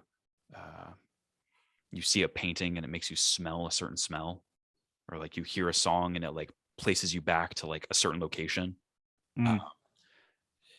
Like that also works with like some of the mantras that I used to pray. And so, sometimes I think like, gosh, what would I do? Whenever I was like really caught up in prayer and focusing on the love of God, I would just like put my hands up in the air and I would like send shivers down my spine. Just like, the euphoria of like, I'm touching God. I'm touching the divine. I'm touching, whatever is behind the damn curtain. And it's like, whatever that was, I can still sometimes do that. And I can still feel those tingles down my back. But it's like, but I know that those are just, neurons that have fired together so often that you do this motion and you get that sensation in the same way that like, if you smile, it actually releases dopamine. Just because, yeah. So, but no, do I actually pray like sincerely? No.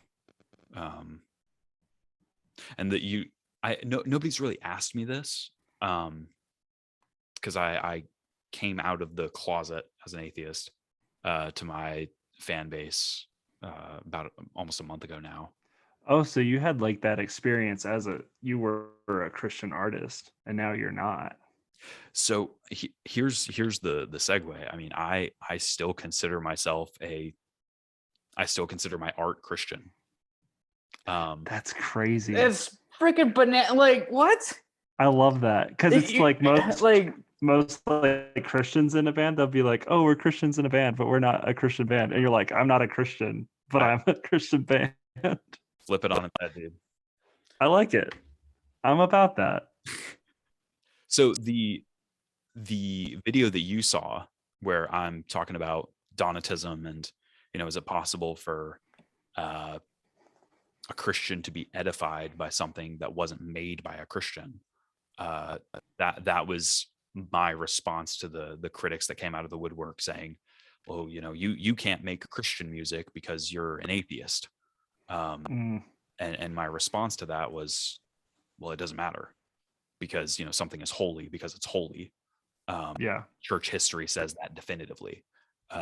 If you got baptized by a priest who then went on to molest a kid, your baptism is not invalid because he did something shitty. The act that he did was holy because it was holy. Yeah. Well, I think that sometimes I think in the church we place a little bit too much emphasis on ourselves and not enough on God. And I'm not like one of these people who's like, a Christian rapper can never say they're the greatest rapper alive because that's, prideful and whatnot. But there's not a single person on this earth who has ever saved a soul. If you believe that souls can be saved, only Jesus does that, right? Like maybe you brought someone to faith through something you said and everything, but you didn't hang on that cross for their sins, right? If that makes sense. Exactly. So that's why I have no problem with an atheist saying that they're a Christian artist.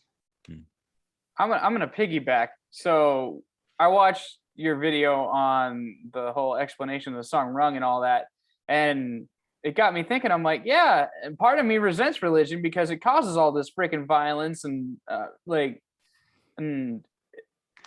Do you think it causes it, or it is used as a justification for it? I don't know, because say there was no Jewish faith and no Muslim faith, would the Palestinians and the Israelis still be fighting each other? Because their whole thing is over the stupid plot of land, that was supposedly given, by the ancestors or whatever. I'm like, I'm not read in on the whole thing. Like, I try to avoid conflict as much as possible, as you all know. But yeah, it got me thinking about, like, man, am I bad for resenting it? Like, but it has caused all this turmoil and nonsense. So a couple of points. One, you're absolutely right. That religion has caused a lot of pain and suffering. And the way that I usually say it is like, because I'm in a weird position because I get flack from atheists and from Christians. From Christians, they say, well, you can't, get out of our business. You're not one of us. You can't contribute anything to Christendom, right? The atheists who, kind of come at me say things like, well, you're fetishizing an evil religion. How can you love this religion that's so backwards and bigoted and archaic? I wonder if Satanists ever have to deal with that, fetishizing an evil religion. I don't know, and I don't think they do, and I think they should. You think they should get flack for it, or they? Yeah. I mean, so one of my friends, he's a Satanist, and I know very little about his actual belief structure, but edgy. Yeah, somebody came out of the woodwork and was saying some nasty things about him, like, "Oh, bro, you're too old to try to be this edgy," kind of some mean spirited I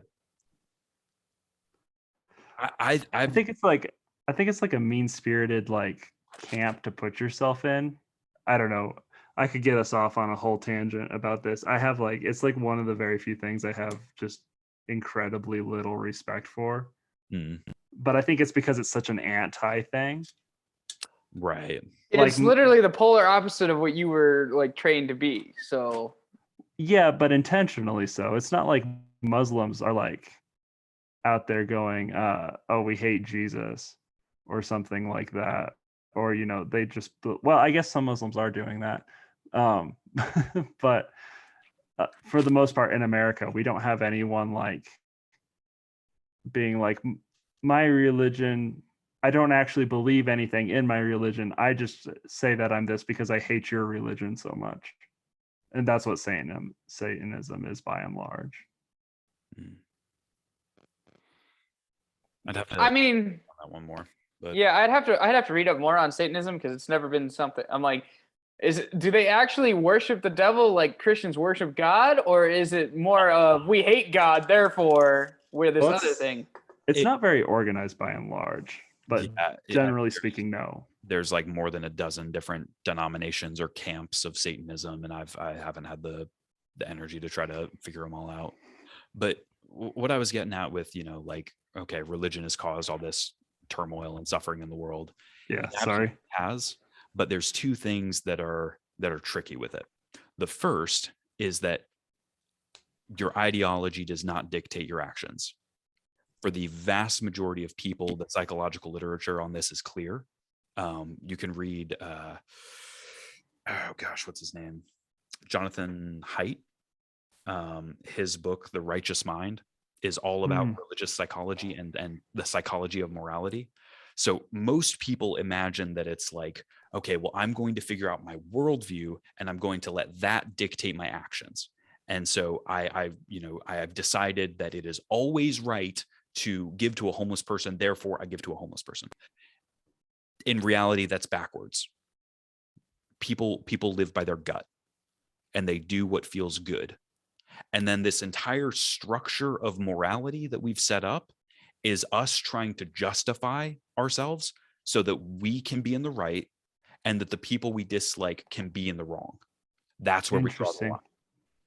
Almost always. And the tests that they've done to demonstrate this are really interesting. But I mean, like almost always, it doesn't matter what the damn book says because people are going to find a way to reinterpret it or do whatever the hell they want anyway. Oh yeah. So there's that element of it. Which I mean, like, so I was a freak. I was a freak of nature because I was actively trying to let my ideology dictate my gut level reactions to things. That is not the way that the vast majority of the human population lives. I was weird. So that's one element of it. The second is I don't know that it's possible for humans to get away from religion. And so here's the scary thing. And, you know, Richard Dawkins was presented with this information and he was kind of squirming in his chair and he's like, I don't like that very much. But you can see the data on religiosity in America versus like New Age spirituality. And it's sort of like you have to have a constant. It's like they never both drop or they never both rise. They're in flux. You have like a certain average, and it's almost like a quota that humans just have to get. And so in populations where religiosity decreases, mysticism and astrology and tarot card reading and crystals, they just take the place. So that's like, fascinating. Humans can't get away from this stupid, unscientific superstition. Blows my freaking mind. Cast the blame on religion is only part of the problem, because you do have some of these, like, kill the unbelievers wherever you find them. It's like, okay, well, you've got a lot of Muslims who take that verse and run with it. And that's unpleasant. And you've got, a lot of Christians would probably be a lot more pro-LGBT if, the reservations against same-sex couples weren't there. But even if they weren't, there's a high likelihood that Christians would have found a way to read in some sort of anti-LGBT stuff into the text that wasn't there to begin with to justify their initial and existing prejudices. You see what I'm saying? Yeah, most of like my unkind beliefs that I'm not necessarily okay with because it's part of my religion to love people. But for instance, like let's talk about that. Like a lot of like my ways of justifying it come from a more Darwinistic take on it, where it's like it's unnatural. It's not the way the species is propagated and stuff. So a lot of people that are like, and this isn't something that like I'm, you know, proud of. I don't want to like, I'm trying not to get canceled here. Okay, you guys, so cut me some slack. But it's like, oh yeah, Nate hates the gays because of religion. It's like, no, because my religion tells me I have to love them. It's because I don't know, it's weird. It's just like you were saying, my gut like reaction to it is ew. And I don't know why that is. But I'm not I'm like not a good person. I've never thought of myself as that way. So it's cool when people say that I am. It helps me feel a lot better about myself. But see, and to that end, like a lot of our biases come from the generations before us and their biases, and we're just trained, like our brains are wired like it's very strange. Like there's like epigenetics and stuff like yeah, that. like I kind of tend to like stay in the middle. I like kind of let people do what they're gonna do as long as I'm not involved, you know. But like my uncle, he's another one. Like he grew up religious, and like they don't really go to church now or whatever. But he converted to Catholicism to marry my aunt, and like they had that whole 3-hour-long wedding, whatever. But yeah, he's like totally anti-gay and whatever. Like, and I'm like, I could care less as long as I'm not like intertwined. Like, do what you're gonna do. As long as you're not hitting on me, I could care less. You know, like I'm okay with them hitting on me. I mean, compliment's a compliment, no matter who it comes from. You know, game recognized game. But like the whole, like when the whole thing of gay marriage came out, and there were so many people anti, and I'm just sitting there going, "Fuck it, let them get divorced like the rest of us," you know. Let them be miserable too, you know. I'm ready to segue us back to Bigfoot, but is there anything else does everyone feel like they got their No, spiel? I feel like we've mentally drained ourselves with the subject that we tried to avidly avoid for this exact reason.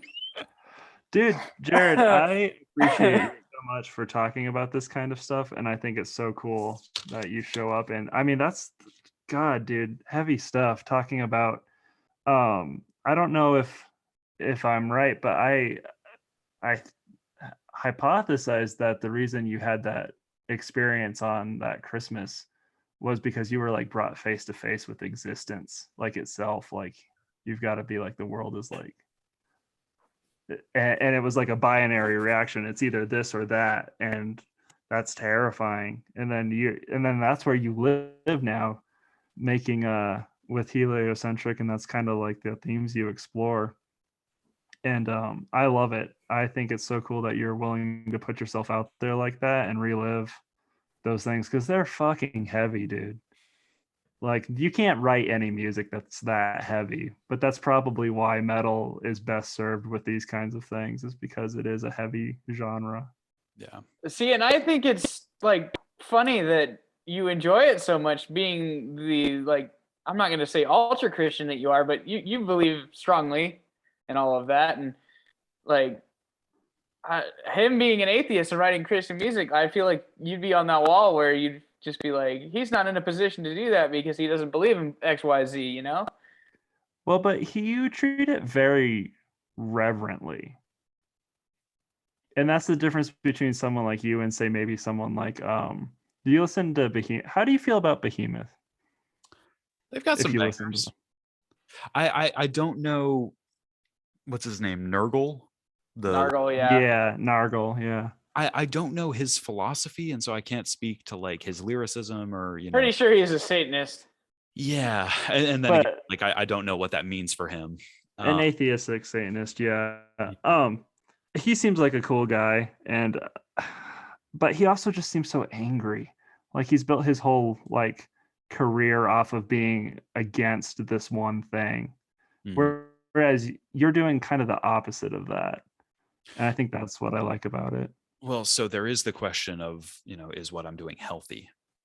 And that's yet to be seen, because I'm staking my claim and staking my brand as heliocentric on mourning the death of the hope that I had. Oh. And it's like, how is, Levi the poet, kind of, I remember him posting something about this. It's like, yeah, I don't know that it was I don't want to put words in his mouth, but I mean, what I remember from it was like, yeah, was this a smart move? Like, just my livelihood is based on just gushing about my sadness. And for me, it's like, yeah, that's kind of sketchy. My art from now on is going to be about me grieving, the most beautiful part of my life that I no longer have anymore. So talk about fucking heavy. Jesus Christ. Just like every emo kid who ever had a breakup. And then Jared broke up with Jesus, and then he started heliocentric. Well, when you do meet that British girl with nice teeth, don't cut off your ear because you've been grieving. Oh my God. Or something. You just Van Gogh'd his ass. Oh my God. And if you do have to cut off your ear for grieving purposes, don't mail it to her. I don't think that's the line you're gonna need. Yeah, that's not. Also, don't cut off your ear, because then you won't be able to wear a mask anymore, and then the COVID will get you anyway. Oh, we all know masks don't do jack shit. And if you're gonna try to, I don't know, this might go up on YouTube. Don't at me. We'll edit that. We'll edit that out for the sake of YouTube. Yeah, you'll edit that. The CDC says it. It's just depending on the day, whatever the CDC is saying and what YouTube wants to enforce. No, the CDC doesn't say it; they mumble it. Bro, okay, so I just checked. I've got on my second monitor up here. I'm checking the CDC guidelines right now, and it says, if you are an eligible bachelorette between the age of 22 and 25 living in Britain, to contact Jared Smith of Heliocentric. What is that? Man, thanks. Oh, shit, I don't know. That was good. He says it. So it'll keep a Jared a day keeps the COVID away. Man. All right. Well, I feel like we need to wrap this up because we've been going for a long. This is like the longest. Wait, I have one question that's bothering me. Hit me. Jared, are you left-handed? No. The watch? What? Yeah. I never knew it was a thing that, like, oh, you're supposed to wear it on your non-dominant wrist. Oh shit! I raised my left hand like I was wearing it. I'm not even wearing it. Polar bear, are you autistic? Sometimes. For legal reasons, that was a joke. No, I've always. That's like a superpower. I don't know. I've always, like, it feels weird having it on my left hand. It's like, I can't do it. Fair enough. I don't know.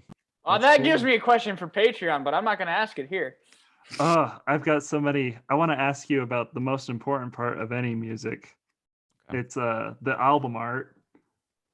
Okay, yeah. Let's just this real quick. What's the so this is kind of the imagery that we see all the time in this kind of stuff. You've got like a guy in a robe with like a ram skull, and you're doing this with your fingers. And I've tried in the past to figure out what all the hand signs mean, so I know what I'm doing because I love them. I just want to throw things up all the time and just be like, but I hope this isn't a white supremacy thing or something like that, because I have no idea what I'm doing, and now it's clipped. You can take it out of context, whoever you are. I know, to the disappointment of many, I am unfortunately not a white supremacist. I know it's a tragic day for white nationalists everywhere, but sorry to disappoint. You have far too much hair and not nearly enough swastika tattoos. Yeah, that I can see. I know. They'll live, unfortunately, but So the album art, gosh, and one of the things that's such a bummer is like edgy album art like that is so commonplace in the metal scene that people just kind of look at it and like roll their eyes and they're like, oh, it's some metal shit. Oh, but it's so cool. Baphomet, or like, and it's frustrating to kind of like try to break through the noise and be like, hey, I know this is a novel concept, but it actually has fucking meaning behind it. Wow, how did that happen? Who does that? It's funny. It's ironically like similar to our situation with our podcast. We're in a sea of a bazillion. Anybody can fucking do it. How do you stand out? That kind of thing. Not well in our case, apparently. But you guys will get there. I don't know. That'll be funny if this is like our most popular episode, and then we end up having to talk about religion all the time. I think I would shoot myself. But I'm comfortable with that. I would love it. Sorry about that, boys. Oh, So the album art for Ishmael, right? So you have you have the central theme of the album is this episode of Abraham sacrificing Isaac. That's how it's told in the Christian and in the Jewish traditions. However, in the Muslim tradition, you don't have Abraham sacrificing Isaac. You have Abraham sacrificing his other son, Ishmael, who's like the redheaded stepchild for all intents and purposes. And this is but the wife's idea. The wife's true facts. Yeah. Wait. They need some therapy in that family. Dude, it gets nutty. Because Sarah couldn't have a kid, so she said, sleep with my servant. Mm-hmm. And we've all been paying for it ever since. I'm actually doing a Bible in the year, and we're just reading through the life of Abraham right now. I'm doing the Bible in a year too. I'm going on my 4th year of it. It's going well. That'll do. So that story where Abraham sacrifices Isaac, the way that the Muslims retell that story is no, it actually wasn't Isaac, it was Ishmael. And the reason why that's relevant to them is because in their kind of theology, mythology, that they say that Ishmael is the father of the Arabs, and that the Prophet Muhammad was a direct descendant of Ishmael. So I'm kind of playing on this whole lineage of like the disparity between, what does that look like? Was it Isaac who was sacrificed, the father of the Jews and and of Christ, or was it Ishmael? The album is exploring this whole idea of sacrifice, and I feel like I really haven't anywhere gotten to like properly flesh out like my whole theology of sacrifice. I'll get around to it someday, but so I mean the huge question there is like, well, but for both the Jews, Muslims, and Christians, they say that Abraham didn't kill his child, that in a final act of I don't know, like it's a real showstopper, right? An angel pulls up out of nowhere and says, wait, like it's something out of a movie, right? And right before he can kill the child, he tells him, no, your faith is sufficient. And then he provides a sacrifice in the place of his son, a ram caught in the thicket. And that skull, not a goat, it's a ram skull. A ram skull. It's placed in front of this figure, and it's ambiguous. Who is the person that the ram is covering? Is it Isaac? Is it Ishmael? Is it Abraham? Is it you? Who is the person that this ram was sacrificed in lieu of? It's ambiguous, and it's ambiguous intentionally. So you have the ram skull, and then you have on its horns, you have all of these dangling diadems and trinkets. Most of them I picked up from the Middle East. So you have like these little crosses that my host father from Palestine made. I visited Bethlehem, and he like handmade those. I've got a Star of David on there. If you zoom into the album art really closely, you can see the purity ring that I wore for almost a decade. Oh, nice. You see the hand of Fatima, which is a Jewish and a Muslim symbol. But all of these things are wrapped up in this sacrifice, because the Jews, the Christians, the Muslims, none of them would exist if it weren't for this ram caught in a thicket who was killed in lieu of either Isaac or Ishmael. All of it is contingent on this sacrifice. In the same way that all of these trinkets are wrapped around and are inseparably connected to this ram skull. So these faiths are connected to this story. So is the skull real? It's a real skull. I'm going to pull it out of my closet. No, I believe you. Yeah. That's awesome, though. I thought Nate's mom would really not like it because it doesn't have skin attached to it. Yeah. I know. Don't show her. Yeah. But yeah. And but what's the hand? The hand. I must know. It's not entirely clear. Oh, bummer. It's it's been a while since I've done that research. All I know is that it appears in some of the earliest Christian iconography of Christ doing this gesture. Okay. And it's unclear if it's like supposed to be like a Greek letter or something, or if it's but you see Christ doing it, and it from what I remember from the research, it usually symbolizes something like blessedness, right?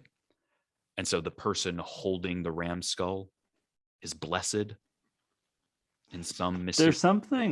There's just something about it that looks spiritual. Like no matter where you see it, if it's like Baphomet, is that how you say it? Yeah. Yeah. Or, on the Ishmael album cover. Has anyone ever asked you that question before? It really peeves me how few questions people ask. You know what one of my biggest like pet peeves is? For my Patreon supporters, if they donate, I think it's like, however many dollars, I'll send them a personal letter.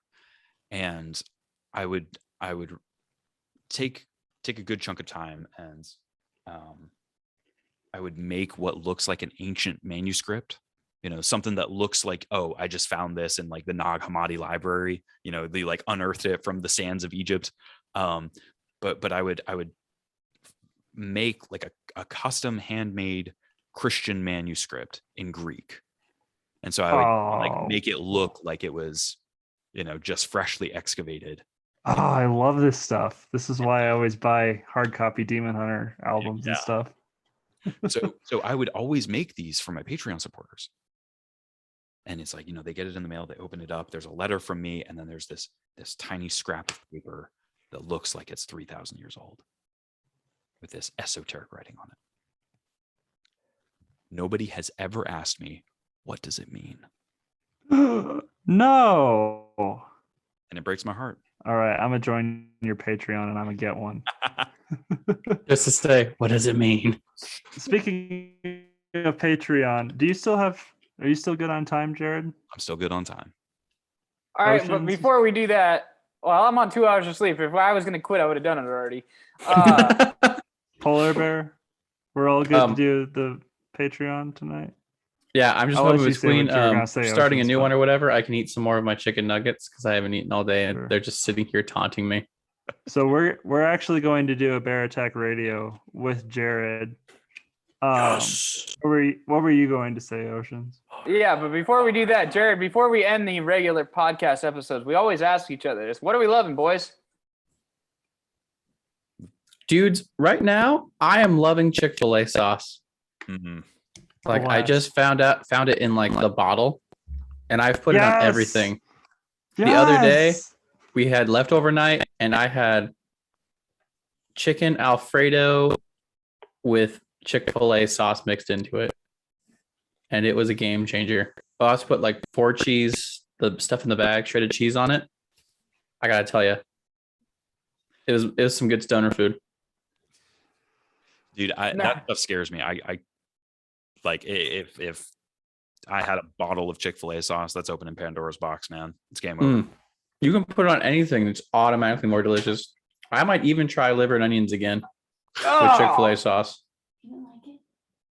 I'd rather gouge my own fucking eyes out. Fair enough. And I'm a food addict. What does that tell you? Sounds bad. Nate, what are you loving? I am loving that tomorrow is Thursday and I get my paychecks before everyone else at work does for some reason that is completely unknown to me. But Because somebody in payroll thinks you're special. I guess so. I'm like the bottom of the totem pole too. Maybe they pay you earlier so that you won't run off. It's working. Nah. Good job, guys. Oceans, what are you loving?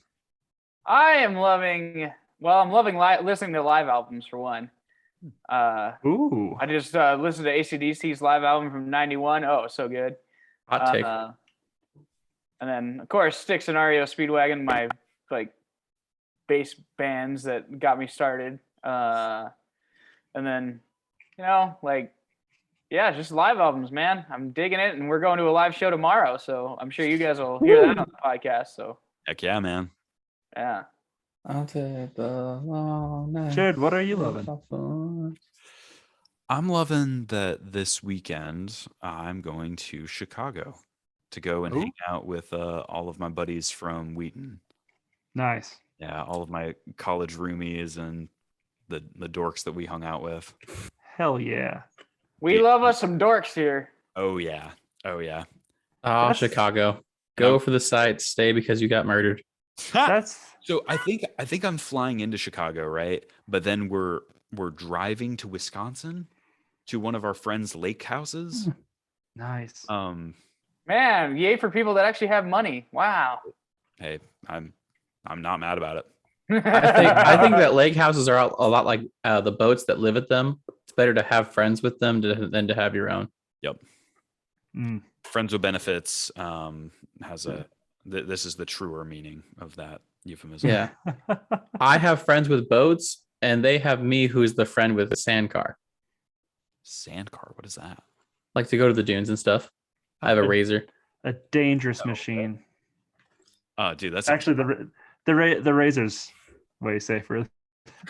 I've driven some very dangerous machines at the dunes, but yeah, the razors are pretty. No, I feel pretty safe in it. See, every time you talk about the dunes, I just picture Tatooine. Well, because that's where they filmed it. Yeah, actually, it is Tatooine. That's hilarious. Yeah. Mm-hmm. There's actually a couple years ago at Halloween, there was a person out there who built like the speeder that Luke drives around in. They built one of those on a sandrail chassis. Oh, bless. So and they ran around like the flats and stuff with it. Very fun. Nice. All right. Well, I guess we'll just keep it rolling. Do we want to do like a 5-minute like bathroom break or something like that? Yeah, I need to take a Wait, do we need like a chicken nugget and rice break? Do we need what? Do we need like a farewell? This is the part that's going on YouTube. Do we say like huzzah? Oh, we don't care. We don't care about those. We don't care about. Yeah. Well, they're not paying. That seems formal. I think we just do a hard cut to black in the middle of this sentence.